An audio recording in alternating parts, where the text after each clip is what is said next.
guys, so just a couple more things to talk about with cutting out your fabric. At this point, I have most of my pattern pieces cut out. I have all the pieces you needed 2 of cut out, so the straps as well as the main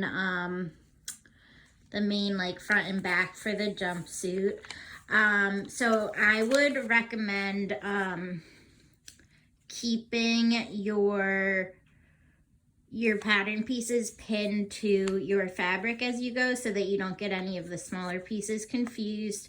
Once you have your pieces cut out, you just want to take scissors, and you'll notice all of the pattern pieces have these notches on them. You want to snip those because as we sew, you'll use those notches to help line up the pattern pieces with one another. So if you can use paper scissors or lift this up and just cut through the fabric, because technically you really don't want to use your fabric scissors through the paper because it'll dull the blades if you have to.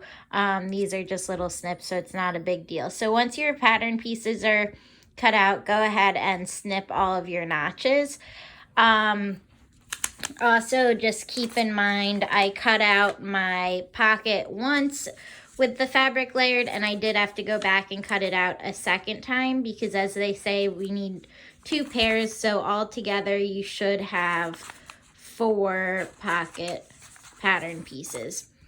After that, I unfolded all of my fabric because for our facings, the front facing and the back facing, you only need 1 of each in the main fabric. So I'm about to go ahead and cut these 2, as well as my bias binding for the armhole. So just so you guys know, for the armhole, I have